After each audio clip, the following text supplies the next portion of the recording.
Welcome, everybody. Welcome to the Connecting Life podcast, and I'm your host, Dianaboskma. I'm here to help you connect the dots of life so that you can live your best life in a healthy and fulfilling way. Today, I'm talking with Colby McElrath. He's a good friend of mine, and he's a business and life coach, and overall, just a really cool human being. So, Colby, can you tell us a little bit more about yourself? Yeah, thanks for having me, Deanna. I'm so excited to be here with you today. I've lived a couple lives. I'm very neurodivergent. I have ADHD. And so I have a past of being a zoologist, working in HR, doing summer camps. And this current life that I'm in, that I've been in for almost a decade now, has been all about life and business coaching. So I work with a lot of coaches with ADHD coaches. I also run some men's groups as well. So I love diving into the human experience, learning more about what makes people tick, what our motivations are, and how we can really level up our lives in a way that we are able to see a higher and better version of ourselves than we're currently presenting at, and what steps it can take for us to get there.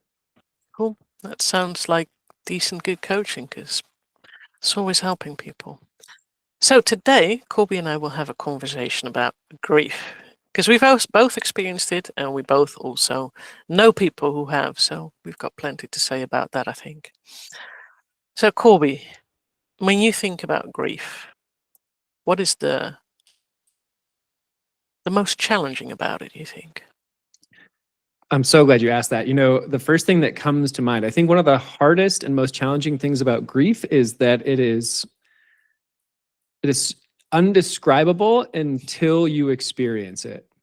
I think one of the most challenging things is that until you have experienced loss at like a deep and profound level, it can be so hard to relate to people that have. And I found that especially when I was in the grief process, it was very clear the people that had gone through grief themselves and those who hadn't, and just how they engaged with me. And I think there are many things in life that we are able to describe or talk about whether or not we've experienced it ourselves, but grief is a very experiential thing, and it does some very interesting things to our mind, our body, our mental and emotional health. And I find that until I experienced it myself, I really did not understand it in the same way that I do now.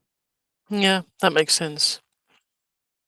For me, it was early on, so I've always been able to relate to people losing other people or pets, because in the end, what you love doesn't really matter.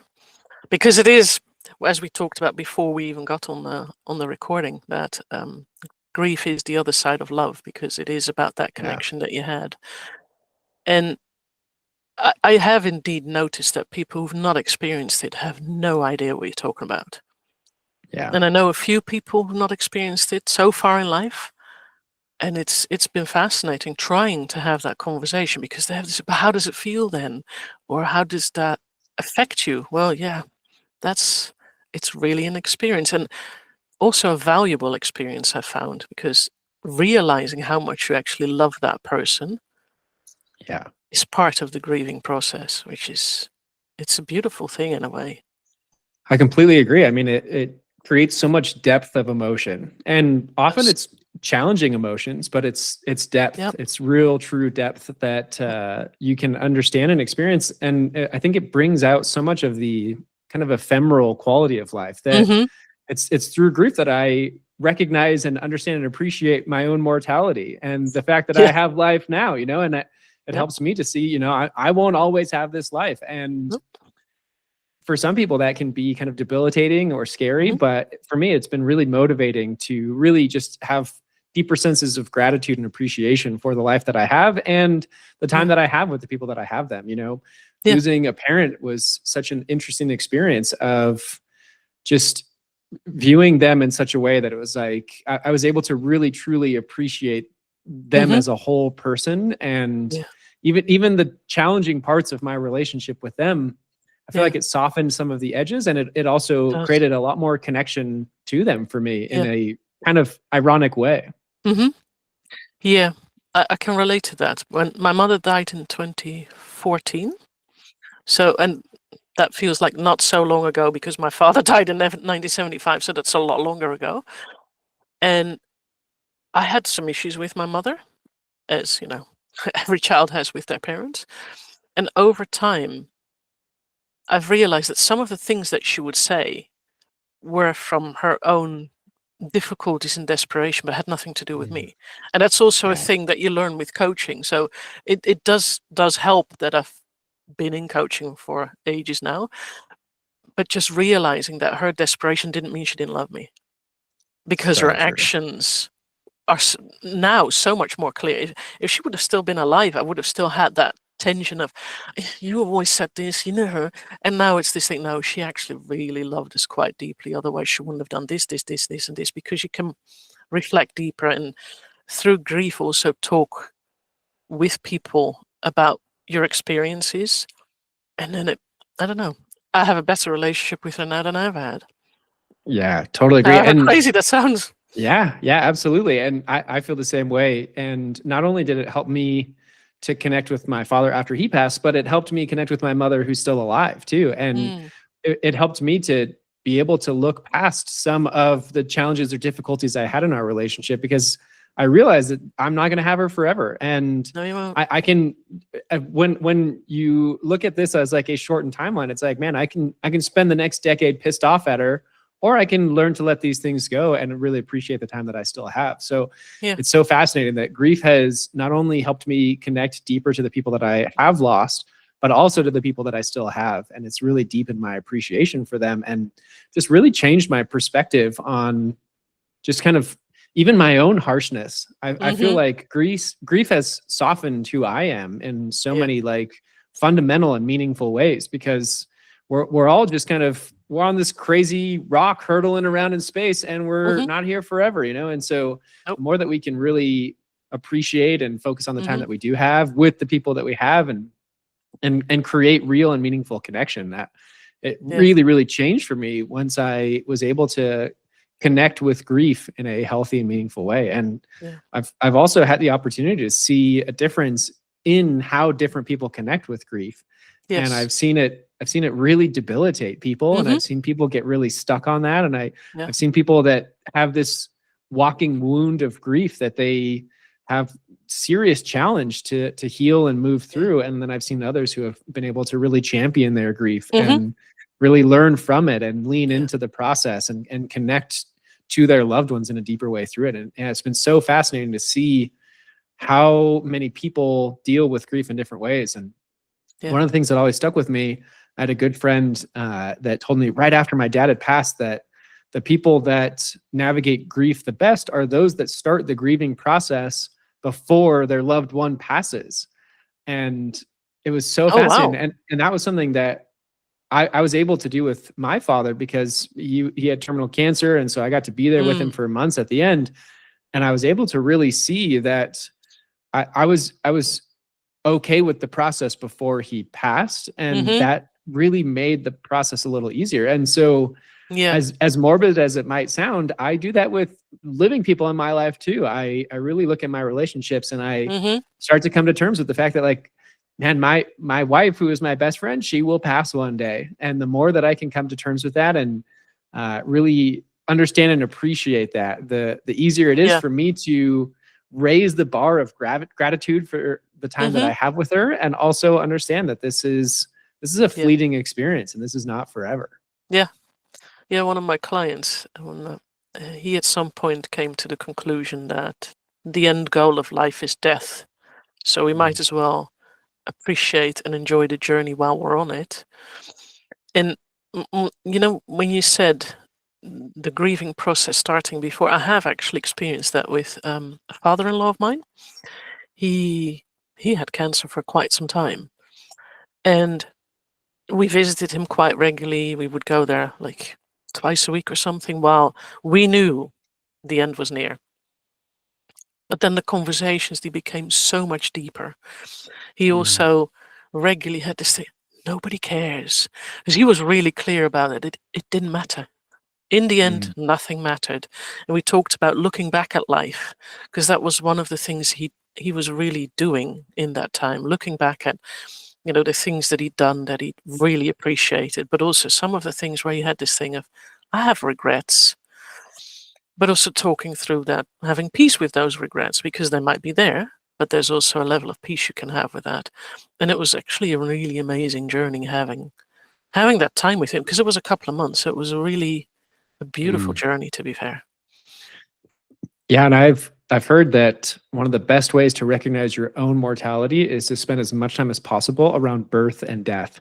And that has really shaped a lot of my experience, is really seeing this really unique, special experience of this timeline between birth and death. And it can feel like it's taken forever, but it's over in an instant. And it's been really fascinating to kind of reframe my lived experience based off of watching the passing of others.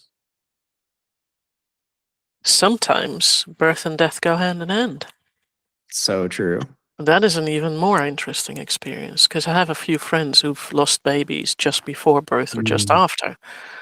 And that's also a really deep grieving process, because there's so much love involved with that. Yeah. That's just, That's, I think, one of the toughest things, to be fair. When I think about my grandmother from my dad's side, she never forgot the children that she lost very young. There were 2 of them. So she lost a daughter, then my father's twin, and then my father when he was 39. And she did talk about them. Yeah, 3 kids of 9 is a lot to lose. Yeah, I think, culturally we have this expectation that our parents die, but our kids don't, and it can create this disconnect. And I think that can also create a lot of suffering when the conditions of our life don't match our expectations or our blueprint of how life is supposed to go. Yeah. I think that's like one of the tricky things about death and the grieving process is when we try to hold on so tightly to someone and keep them around, and that doesn't happen. It's when we wish things were different than they are that we really experience that depth of suffering. I'm not sure that for her it was the thought of children bury me, because she was from the early 1900s. She went through World War I and World War II. All her children were born between, and that was a bad time. And Europe was different than the US in that sense, because there was no food, there was nothing. And she experienced a lot of people in their community also, because she was the lay midwife of the village. And in that community, there were a lot of people. The stories that she had were really fascinating. And there was a lot of grief in that time, because a lot of people struggled a lot. Yeah. And I'm so curious as you say that. It makes me think, I wonder what this digital age is doing to influence and impact our relationship with grief. We have such a different relationship with people and connection. Intimacy is so different than it was a couple decades ago. I'm really curious how this will influence the next generation and how their grief cycle goes when they're able to be exposed to so many more people, but the connections are not nearly as intimate and a bit more distant. Yeah. That will definitely be interesting. I also think culturally, there's such a difference, because in Western Europe, it's the straight face. At a funeral, you have a straight face. And then I know people who are not from Western Europe, and they do not do the straight face. They really cry their eyes out. They grieve. And I think that makes a difference as well. So true. Yeah. And I think, that speaks so much to the dynamic elements of grief, that so much of it is culturally influenced. It's a cultural thing, and it's an individual thing too. Everyone grieves in such a different way. And I think for me, the people that I remember most during my grief process was the people that were able to just be present with me. It wasn't people saying the right thing. It wasn't people doing any particular thing. It was people that were able to just sit with it and be present for me through the process. And that had a really big impact on me, seeing how people engaged with me when I was in the grief process. And I learned so much about so many people during that. And I really created like this mental list of people that were like, oh, these people I'm going to be there for them for life, because they were there for me through someone dying in my life, and then others, for no fault of their own, just were not equipped with the tools or the capacity to be able to be there for me. And it really did influence how I really lay out my connections with others, with how people were there for me during those times. Yeah.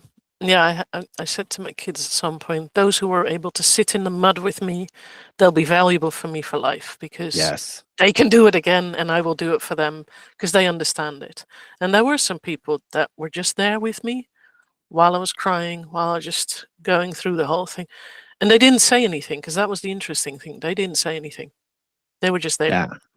And Yeah. sometimes just a hand on my shoulder, sometimes a hand on my knee, whatever, depending on the relationship, whatever they felt well, we both felt comfortable with. But the physical connection was the interesting thing of those who were sitting in the mud with me. Yeah. So true. Those who were trying to say the right words, they definitely said the wrong words. Yeah. 100% of the time. Yeah. Yeah, because there are no right words. So just sitting there is just better.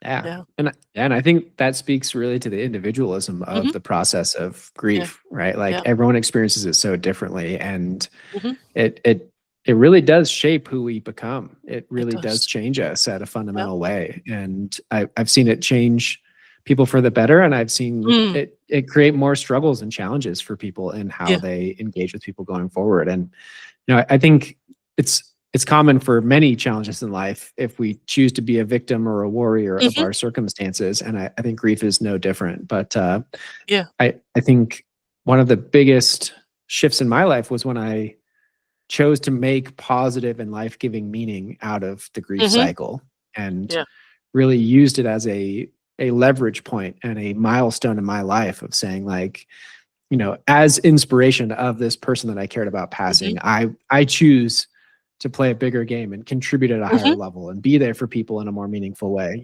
and there's so many experiences that I've been able to have in my life that I wouldn't have had if I didn't lose these people that I cared about. And so I really, truly, after losing quite a few people that were really close to me, I truly feel grief is a beautiful process and something that I really embrace. And it really helps me to stay connected to people that have passed in a sometimes very challenging emotionally way, but it's one of the only connections we still have with the people that pass is those feelings of grief and those memories that come up. So I've really learned to lean in and embrace the process as challenging as it can be.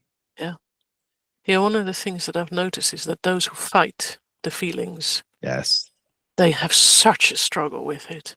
And when you can embrace the feelings and feel them, you can process them, and slowly but carefully you get to the other side.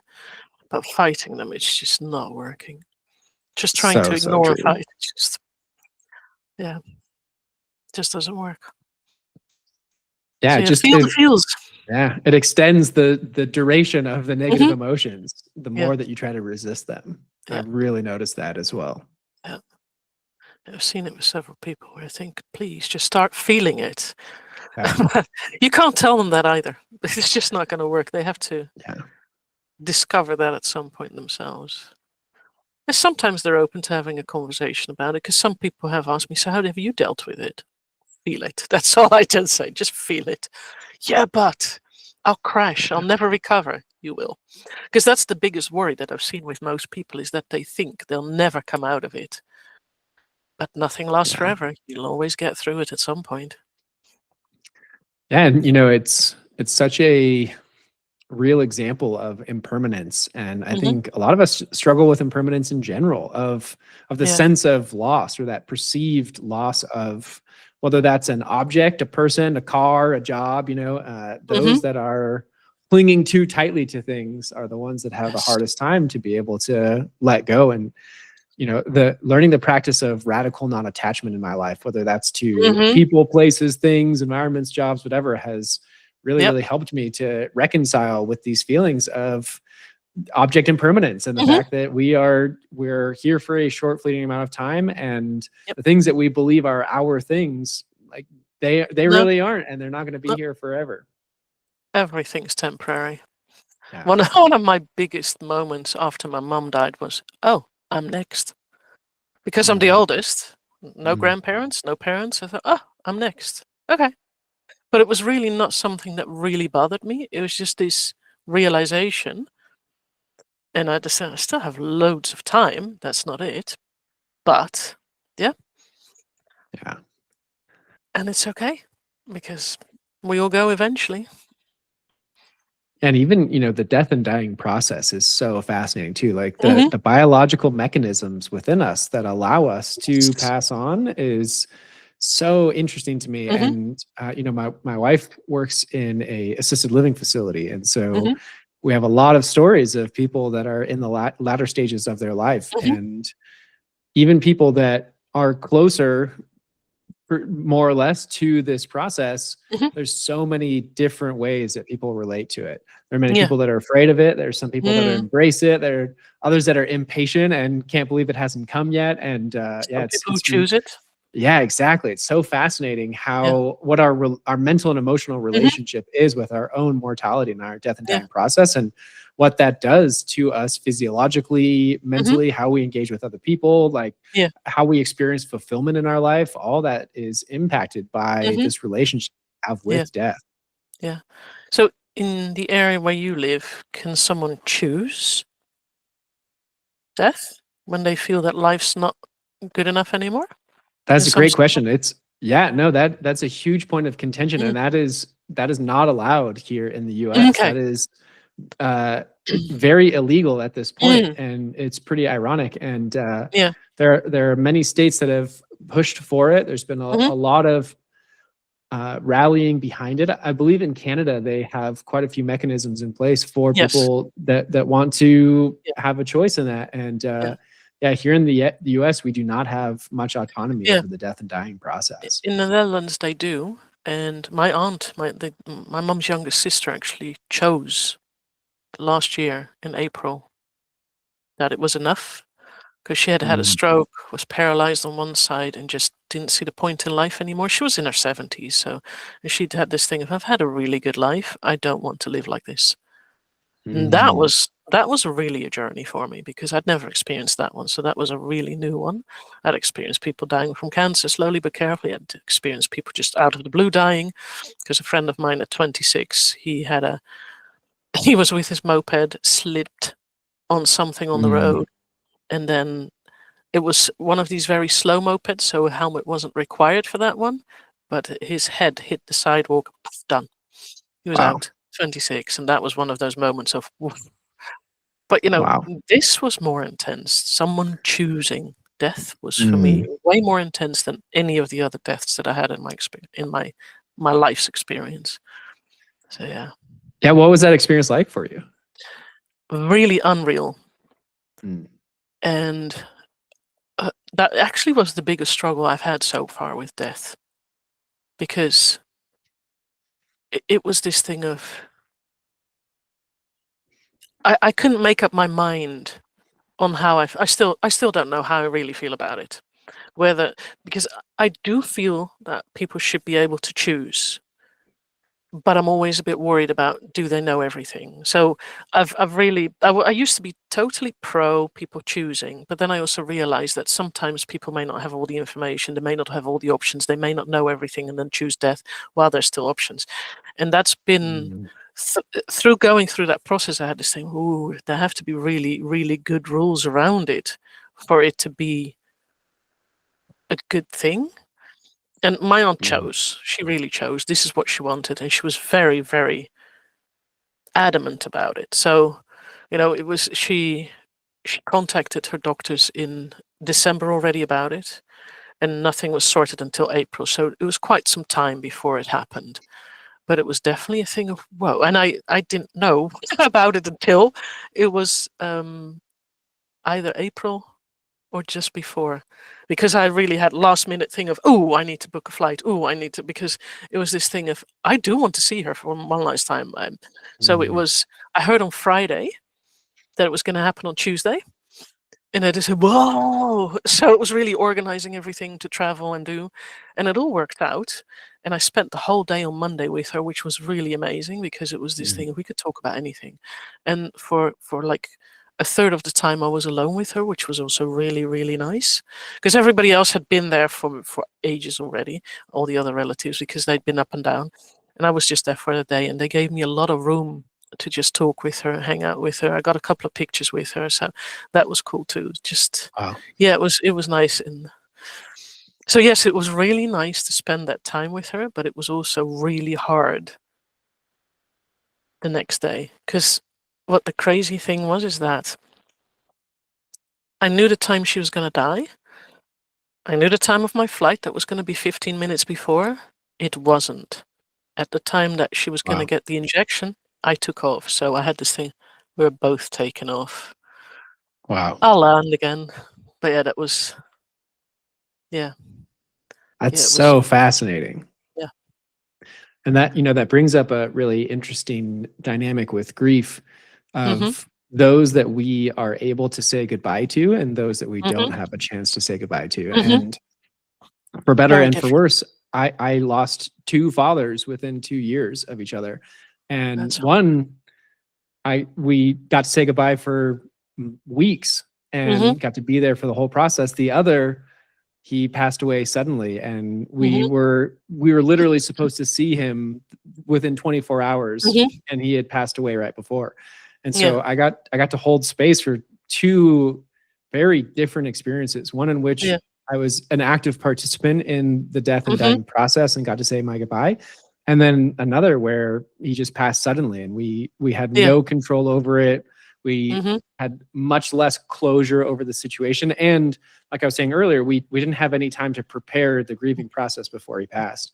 And it was really, really interesting Mm-hmm. to have this juxtaposition between these Mm-hmm. two people that I cared so deeply and loved so deeply, Yeah. and have them pass in different ways. And it really did influence my grief cycle, Yeah. how they both passed. I think when my dad passed and we knew about it, there was a lot of relief that came Mm-hmm. from this process because we had come to terms with it. But when my wife's father passed, it was a lot of really questioning, like, Mm-hmm. why this happened, and not really Yeah. being able to understand the process, and Mm-hmm. not being able to like reconcile and feel that Mm-hmm. closure nearly as Yeah. much. And I don't think one process was necessarily easier than the other, Mm-hmm. but they had very different charged emotions to Yeah. them, depending on how I was able to get closure or not before Mm-hmm. they passed. Yeah. I still think, despite knowing that when I know someone's dying, it is in a way easier for me. I still Mm. wish everybody would just die instantly because I don't wish anybody to go through that process because it's a tough one. Yeah, it's tricky. Yeah. And Yeah. then, with grief, they say grief is love with nowhere to go. And Mm-hmm. it becomes a situation where, Yeah. we still have this love for this Mm-hmm. person. Oh yeah, that It's doesn't go like, away. okay, well, what the hell do I do with it now? And how do I Still love my reconcile this dad. feeling of, of caring Yeah. deeply for this person who I no longer get to express it Mm-hmm. to them directly, And I think Yeah. there's some like really powerful ways that we can still embody that love, Mm-hmm. and carry forward Yeah. this memory of them and this passion that we have for this Mm-hmm. connection to them in meaningful Yeah. ways. But yeah, it's really tricky Mm-hmm. to lose someone and be like, okay, well, I still have all these feelings for them, and I have no way of expressing them to them Yeah. anymore. Yeah. Well, you could find. So what I do, because as a child I started doing that already. I would just talk to my dad, to his picture. Mm, He's never left. yeah, He's just there. yeah, And that's helped me, especially, I was 7 when he died, so yeah, it was pretty crazy, but it was this thing of I couldn't lose him, not fully. So his picture's always with me. I still I talk love to that. him regularly because, Yeah. why not? And I also still talk to my mum, but that's for some reason because I was so much older, that was a much different experience. Mm, And yeah, it was also a slower process because we knew she was ill. We knew she was going to go. And with my dad, he'd got medication that he could become 100 with. mm, And he comes home from the hospital, and my mum leaves to pick us up, and we come home and he's dead. So that was a bit of a shock wow. because he was supposed to just be really, really healthy. Wow. From there on, hindsight, there was a lot to it because what we found out was that the medication that they'd given him was off the market within 2 years because too many people died all of a sudden from it. Wow. But, 70s, there were more medications that they took off the market in those days. So, Yeah. yeah. I don't know what would have happened had he not had the medication. He could have just as well died as well. We don't know. But yeah, because I also believe that things happen when they need to happen. That's just it. Yeah. There's no way around it. It just happens. So it is what it is. But yeah, it's a very different experience to lose someone as a child and to lose someone, because there was um nearly 40 years between losing them. Wow. Like, completely different experience. Yeah, I can imagine.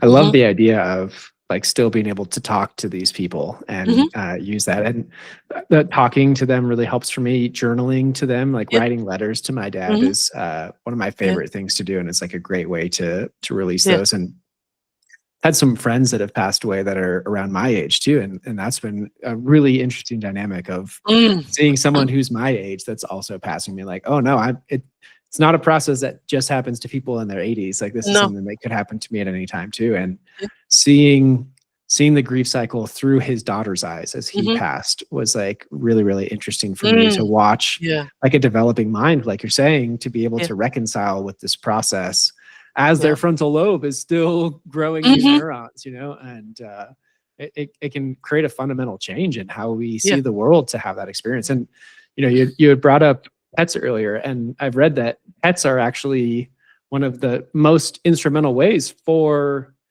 kids growing up to experience loss in a healthy way too, mm, because they have a shorter life cycle unless yeah. you get a parrot, and so having I having like pets that you dogs. can yeah. And we had pet rats for a while, and I don't know if I will ever have Amazing. pet rats again, because they're the best pet. They're so awesome, they're so Mhm, cute, but they only live 1 to 3 years, and mhm. it's so heartbreaking to watch them Oh pass, man, and yes. so Yeah, we it had rats for a while. Oh man, that was awful to lose them. yeah, totally. Yeah, and it's so fascinating, and I do think that that is like one of the gifts from the universe Mhm. is us having pets and being able to understand the death and dying process and the process of losing Yeah. loved ones through animals that have a shorter time Mm, span than us. And yeah. I've seen it really help not only myself but also Mhm. kids and youth as they're in the growth and development Yeah, process, to be yeah. able to reconcile with the Mhm. impermanence of life through Yeah. loving an animal and having them pass away. Seen that with my granddaughter with the mice that they had. They had Mm. 2 of these really cute fancy mice, and they looked gorgeous. And they grew up quite old because the breeder had created a very healthy breed, I guess. So they were like 2.5 when they died, so they were, like, really, Mm, really old for mice. But yeah, that was really hard, and then what was really beautiful was how my daughter handled it with the granddaughter, to go through the whole process of, they're dead and we do this and then we're going to bury them. What do you want to mm, say? Where do you want them to be buried and all that? And it was actually really beautiful to see that. And the granddaughter had quite quickly peace with it. There mm, was a lot of acceptance as in, okay, this is what happens.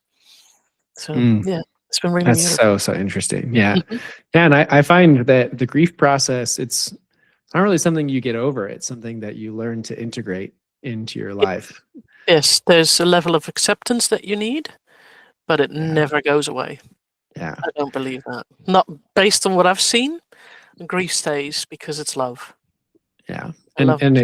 it's really, so much of my mindfulness practice has Mm, really come into heavy use during these yeah. periods of grief in my life. Like being able Mhm, to understand my emotions, be present for mhm. them, Yeah. feel them in my body, let them Mm, exist without trying to resist them. That has yeah. made such a difference Yes. in reconciling with Mhm. these challenging emotions of grief, is Yes. knowing that this too shall pass, Mhm.